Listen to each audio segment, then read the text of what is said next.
Weather আপডেটের দিকে, কারণ আপনারাও জানতে চান যে গরম কতটা বাড়বে, আদৌ কি বৃষ্টি হবে, দক্ষিণবঙ্গে কি পরিস্থিতি থাকবে, উত্তরবঙ্গেই বা কি পরিস্থিতি থাকবে। অন্যদিকে 11টা থেকে 4টে বেরোতে কিন্তু বারণ করা হচ্ছে, কারণ 42 ডিগ্রির ঘরে পৌঁছে গেছে দক্ষিণের তাপমাত্রা। তীব্র গরম, অস্বস্তিকর আবহাওয়া, শুষ্ক আবহাওয়া। দক্ষিণবঙ্গে কি পরিস্থিতি থাকবে, উত্তরবঙ্গে কি পরিস্থিতি থাকবে, আমরা জানার চেষ্টা করব পুরো বিষয়টা। তবে তার আগে আরো একবার আপনাদের জানাই, খুব সাবধানে কিন্তু এই সময়টা প্রত্যেককে থাকতে হবে, তার কারণ এই 11টা থেকে 4টে বেরোতে বারণ করা হচ্ছে। কিন্তু যারা অফিসে যাচ্ছেন বা কাজে যাচ্ছেন তাদের তো বেরোতেই হচ্ছে, সেক্ষেত্রে অবশ্যই সাবধানতা অবলম্বন করতে হবে। যে যে সাবধানতাগুলো প্রয়োজন সেই সাবধানতা অবলম্বন করে বাইরে বেরোতে হবে, নিজেদের যদি আমরা সেফ রাখতে চাই, এই গরমের হাত থেকে যদি আমরা বাঁচতে চাই। তাপপ্রবাহের সতর্কতা, কি কি আপডেট উঠে আসছে আবহাওয়া দপ্তর থেকে আমরা জানার চেষ্টা করব পুরোটাই। বিশ্বজিৎ আমাদের প্রতিনিধি রয়েছেন আমাদের সঙ্গে। বিশ্বজিৎ, 11টা থেকে 4টে একদিকে বেরোতে বারণ, অন্যদিকে 42 ডিগ্রির ঘরে দক্ষিণের তাপমাত্রা। উত্তরবঙ্গ, দক্ষিণবঙ্গ কেমন থাকবে পরিস্থিতি? বৃষ্টির কি কোনো রকম কোনো সম্ভাবনা থাকছে নাকি গরম বাড়বে? না, আপাতত বৃষ্টির সম্ভাবনার কথা জানাতে পারছেন আলিপুর আবহাওয়া দপ্তর, তবে গরম বাড়বে, এতটাই গরম বাড়বে যে গরম একেবারে দুঃসহ হয়ে যাবে। একদিকে যেমন গরম হাওয়া বইবে, একেবারে পশ্চিমের বা উত্তর পশ্চিমের দিক থেকে যে গরম হাওয়া, সেই গরম হাওয়া আসবে। আমরা দেখছি যে যারা লোকজন আসছেন ছাতা ধরে আসছেন, একটু কথা বলবো। ম্যাডাম, কতটা গরম বাড়ছে, মানে রীতিমতো প্রচন্ড গরম, মানে অবস্থা খারাপ হয়ে যাচ্ছে, মানে আর পারা যাচ্ছে না, এত গরম। তাও আমরা অফিস যাচ্ছি, অফিসে গিয়ে এসির মধ্যে ঢুকে যাই, কিন্তু যারা সারাদিন এই রোডে যাদেরকে থাকতে হচ্ছে, বিভিন্ন রকম হকাররা বলুন, তাদের তো প্রচন্ডই কষ্ট। কি প্রিকশন নিচ্ছেন? প্রচুর পরিমাণে ওআরএস খাচ্ছি এবং গ্লুকন-ডি ক্যারি করছি, ফল খাচ্ছি। গরম থেকে বাঁচতে গেলে অন্তত ওআরএসটা খেতে হবে একটু বেশি করে। বেরোতেই হবে, বেরোতে তো হবেই, কাজটা যখন আছে তখন তো বেরোতেই হবে। বলছি যে আরো গরম বাড়বে, কতটা আশঙ্কা লাগছে? এর থেকে আর কত বাড়বে, এটা তো মানে হিট অফ দ্য ডে। আজকে তো মনে হয় সব থেকে বেশি গরম, কালকেও ছিল, আজকেও তাই। জানি না কি হবে। বাচ্চারা তো স্কুলে, আমার তো মনে হয় যে সামার ভ্যাকেশনটা স্টার্ট করে দেওয়া উচিত, কেননা বাচ্চারা স্কুলে যাচ্ছে, পাখা থাকছে, তাও পুরোপুরি পাখার হাওয়া কিন্তু সব বাচ্চারা পায় না, হয়তো একটা সামনের দিকে, একটা হয়তো একদম পিছন দিকে। যারা মিডলে রয়েছে তারাও পায় না, খুবই কষ্ট হয়। আমার মনে হয় সামার ভ্যাকেশনটা স্টার্ট করে দেওয়া উচিত।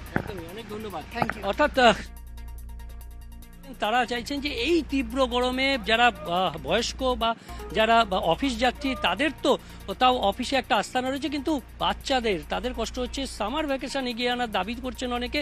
আর আবহাওয়া দপ্তর যা বলছে তাতে আগামী 5-7 দিনে বৃষ্টির সম্ভাবনা নেই দক্ষিণবঙ্গে। ছিটেফোঁটা বৃষ্টি কোথাও হলেও সেটা স্বস্তি আনবে না, বরং আরও গরম বাড়বে, লু বইবে। পশ্চিমের যে জেলাগুলি একেবারে কলকাতা সংলগ্ন দক্ষিণ 24 পরগনা থেকে পূর্ব মেদিনীপুর, পশ্চিম মেদিনীপুর, ঝাড়গ্রাম, পুরুলিয়া, একেবারে আমরা জেলাগুলোর দিকেও নজর রাখার চেষ্টা করব, কারণ 42 ডিগ্রি সেলসিয়াসের ঘরে একেবারে তাপমাত্রা দক্ষিণবঙ্গের পারদ। আর তাপপ্রবাহের পরিস্থিতি দক্ষিণবঙ্গে কি রয়েছে জানার চেষ্টা করছিলাম, উত্তরবঙ্গের পরিস্থিতিও আপনাদের জানাচ্ছিলাম। অস্বস্তিকর আবহাওয়া আর চরম গরম তো রয়েছে। পুরুলিয়ার দিকে আমরা নজর রাখার চেষ্টা করব এবার। পুরুলিয়া থেকে আমাদের প্রতিনিধি রয়েছেন আমাদের সঙ্গে, আর তারই পাশাপাশি বাঁকুড়ার দিকেও নজর রাখবো, আর তারই পাশাপাশি নজর রাখার চেষ্টা করব ঝাড়গ্রামের দিকেও। প্রিয়ব্রত রয়েছেন আমাদের সঙ্গে, ইন্দ্রজিৎ রয়েছেন, আর রাজু রয়েছেন আমাদের সঙ্গে, 3 প্রতিনিধি। শুরুতেই আমি একটু প্রিয়ব্রতর কাছে আসবো। প্রিয়ব্রত, যে পরিস্থিতি ইতিমধ্যে তৈরি হয়েছে, মানুষের হাঁসফাঁস অবস্থা, 11টা থেকে 4টে তো বেরোতে বারণ করা হচ্ছে, কিন্তু মানুষকে তো বেরোতে হচ্ছে কাজে কর্মে, সেক্ষেত্রে তো স্বাভাবিকভাবে সাবধানতা অবলম্বন করতে হচ্ছে। আবহাওয়া কি বলছে?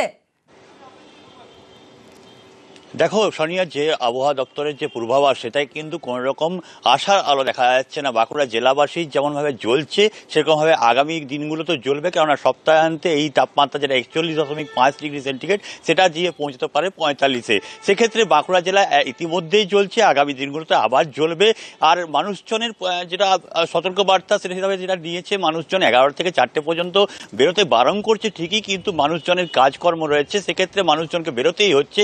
এবং সেই কারণে মানুষজন আদ্যপান্ত ঢেকে বেরোচ্ছেন, মাথায় ছাতা ইউজ করছেন, এর পাশাপাশি চোখে চশমা ইউজ করছেন, কিন্তু মানুষজনের তাতেও কষ্ট মিটছে না। তারা কিন্তু ঠান্ডা পানীয়র দোকানে ভিড় করছেন, কিছুটা হলেও ঠান্ডা পানীয় শরীরে দিয়ে কিছুটা মনে করছেন যে হ্যাঁ কিছুটা শরীর ঠান্ডা হলে আবার সেই গন্তব্যের উদ্দেশ্যে যেই যা কাজ আছে সেটা সারছেন। কিন্তু মূলত শহরের মানুষরা যারা রয়েছেন বা গ্রামবাসী যারা শহরে প্রতিদিন ভিড় করেন, তারা সকাল সকাল কাজকর্ম সারতে চাইছেন কিংবা বেলা 5টার পর, এবং মানুষের যে দৈনন্দিনের কাজকর্ম সেটা সেরে বাড়িমুখো হতে চাইছেন, যাতে কিছুটা হলেও অস্বস্তি কাটে এবং বাড়িতে থাকলে কিছুটা হলেও এই ঠান্ডা গরম যে হিট ওয়েভ চলছে, যে লু বইছে একটা বেলার দিকে, সেটা থেকে প্রবাহের সতর্কতা। আর সেই জায়গা থেকেই আমি এবার ফেরার চেষ্টা করব ইন্দ্রজিতের কাছে। ইন্দ্রজিৎ, পুরুলিয়ার দিকে আমরা নজর রাখবো। ইন্দ্রজিৎ, কি পরিস্থিতি? পুরুলিয়ায় তো গরম প্রচন্ড। দেখো, অবস্থা খুবই খারাপ। তার কারণ 11টা থেকে 4টা, 11টা অলরেডি বেজে গেছে এবং 11টা থেকে 4টা সাধারণ মানুষ যারা বেরোচ্ছে রাস্তা, তাদের যে কোনো মুহূর্তে বিপদ হতে পারে। যেভাবে তীব্র দাবদাহ চলছে, 40 ডিগ্রির কাছাকাছি তাপমাত্রা পৌঁছে গেছে এবং এই তাপমাত্রা যত বেলা বাড়ছে ততই তাপমাত্রা বাড়ছে এবং সাধারণ মানুষ যারা বাইরে বেরোচ্ছে, বেশিক্ষণ বাইরে থাকছে, তারা অসুস্থ হয়ে পড়ছে। তার কারণ যে তোমাকে যেটা বললাম, যে কয়েকদিন ধরে যে তাপমাত্রা যেভাবে ঊর্ধ্বমুখী, তাতে একেবারেই 11টা থেকে 4টা অবধি মানুষ চাইছে গৃহবন্দী থাকতে, কিন্তু খুব প্রয়োজনে যাদের বেরোতে হচ্ছে তারা একেবারে কাপড় জড়িয়ে বেরোচ্ছে, মাথায় ছাতা নিয়ে বেরোচ্ছে, পর্যাপ্ত পরিমাণে জল খাচ্ছে। ফলে স্বাভাবিকভাবেই গরমে একেবারে নাজেহাল জেলার মানুষ। জেলার শহর থেকে গ্রাম প্রায় একই চিত্র এবং যত বেলা বাড়ছে ততই রাস্তাঘাট ফাঁকা হয়ে যাচ্ছে, একেবারেই অঘোষিত বন্ধের চেহারা নিচ্ছে বলা যায়। কিন্তু পুরুলিয়ার ক্ষেত্রে দেখা যাচ্ছে একেবারে 11টার পর থেকে আস্তে আস্তে ফাঁকা হতে শুরু করছে। দুপুরবেলায় একেবারেই রাস্তা প্রায় শূন্য হয়ে যাচ্ছে, খুব প্রয়োজন ছাড়া বেরোচ্ছে না। এবং সবথেকে বড় সমস্যায় পড়তে হচ্ছে স্কুল ছাত্রীদের এবং বয়স্কদের, এবং পাশাপাশি যারা রেগুলার কাজের জন্য বাইরে বেরোতে হয় তাদের সমস্যায় পড়তে হচ্ছে। তারা একেবারে বিশ্রাম নিচ্ছে গাছের তলায়, কেউ ঠান্ডা পানীয় খেয়ে একটু স্বস্তি নেওয়ার চেষ্টা করছে। ফলে স্বাভাবিকভাবেই যেভাবে গরম বাড়ছে তাতে বাইরে বেরোনোর সমস্যা হচ্ছে। চাঁদি ফাটা রোদ সকাল থেকেই শুরু হচ্ছে এবং এই গরম থাকছে একেবারেই 4টা 5টা অবধি। তারপরে যারা বেরোচ্ছে তারা একেবারেই কাজকর্ম সেরে বাড়ি যাচ্ছে। ফলে স্বাভাবিকভাবেই যে গরম পড়েছে তাতে জেলা থেকে গ্রাম, এর পাশাপাশি এবার আমরা একটু ঝাড়গ্রামের দিকেও নজর রাখার চেষ্টা করবো। আমাদের অপর প্রতিনিধি রাজু রয়েছেন আমাদের সঙ্গে। রাজু, ঝাড়গ্রামের পরিস্থিতি কি? 11টা থেকে 4টে এই সময়টা তো বেরোতেই বারণ করা হচ্ছে, ঝাড়গ্রামেও কি সেই ছবিটাই দেখা যাচ্ছে? দুপুর যত বাড়ছে তত রাস্তা শূন্য হচ্ছে।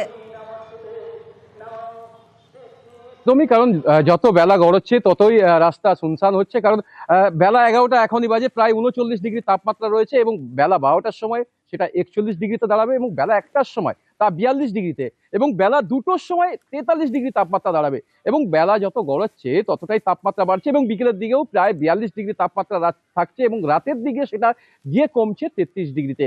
সেক্ষেত্রে সারা দিনটাই যেভাবে তাপমাত্রা থাকছে তাতে মানুষজন তো বাইরে বেরোতেই পারছেন না, যেখানে চিকিৎসকেরা বারবার বলছেন বেলা 11টা থেকে বিকেল 4টে পর্যন্ত বাড়ির ভিতরে থাকতে, কারণ রাস্তায় লু বইছে এবং রাস্তায় যেভাবে মানুষজন, যে সমস্ত মানুষজন বেরোচ্ছেন তাদেরকে মাথায় ছাতা কিংবা মুখে কাপড়, ঠান্ডা পানীয় জল এবং যতটা নয় রৌদ্রুর মধ্যে বেরোতে ততটাই রৌদ্রুর মধ্যে বেরোতে বারণ করছেন চিকিৎসকেরা। কারণ এর ফলেই মানুষের শরীরের বিভিন্ন রকমের সমস্যা তৈরি হচ্ছে, কারণ শ্বাস জাতীয় রোগের সমস্যা ইতিমধ্যে বৃদ্ধি পাচ্ছে। আর যেখানে এই প্রচন্ড দাবদাহের মধ্যে বিভিন্ন রাজনৈতিক দলগুলো যেখানে প্রচারে বেরিয়েছেন তাদেরও বিভিন্ন সময় সমস্যার মধ্যে পড়তে হচ্ছে, কারণ এই প্রখর রৌদ্রের মধ্যেই যে চাঁদ ফাটা রোদ রয়েছে সেই রোদের মধ্যেই তাদেরকে প্রচারে বেরোতে হচ্ছে, কারণ তাদেরকে মানুষের বাড়িতে পৌঁছতে হচ্ছে এবং মানুষের কাছে পৌঁছতে হচ্ছে। সে জায়গায় তাদেরকেও একটা সমস্যার মধ্যে পড়তে হচ্ছে। আর যাদেরকে বাড়ির বাইরে বেরোতে না বললেই নয়, তাদেরকে তো কর্মসংস্থানে যেতেই হচ্ছে, সেক্ষেত্রে তাদের বেশ একেবারেই দক্ষিণবঙ্গে তাপপ্রবাহের সতর্কতা এবং দক্ষিণ 24 পরগনা, পশ্চিম মেদিনীপুর, পূর্ব মেদিনীপুর, ঝাড়গ্রাম, পুরুলিয়া, বাঁকুড়া, পশ্চিম পূর্ব বর্ধমান, বীরভূম, মুর্শিদাবাদ এই জেলাগুলোয় তাপপ্রবাহের সতর্কতা রয়েছে।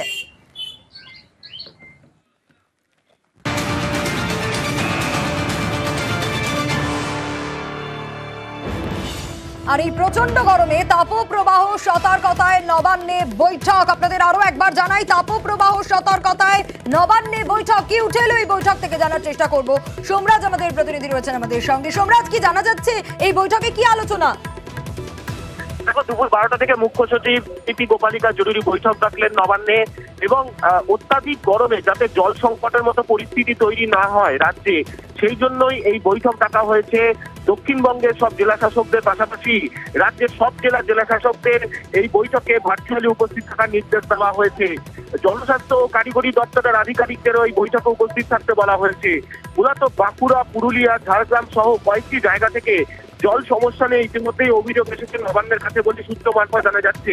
পাশাপাশি ইতিমধ্যেই নবান্নের তরফে নির্দেশ দেওয়া হয়েছে যে জায়গাগুলিতে জল সমস্যা তৈরি হচ্ছে সেখানে যাতে দ্রুত জলের ট্যাঙ্কার পাঠানো হয়, সেই মতোই জনস্বাস্থ্য কারিগরি দপ্তর জলের ট্যাঙ্কার পাঠাচ্ছে। কিন্তু তবুও যাতে কোনো জলের সমস্যা তৈরি না হয় তার জন্য মুখ্য সচিব এই জরুরি বৈঠক ডেকেছেন নবান্নে। দুপুর 12টা থেকে নবান্নে এই বৈঠক হবে বলেই সূত্র মারফত খবর। বেশ সোমরাজ।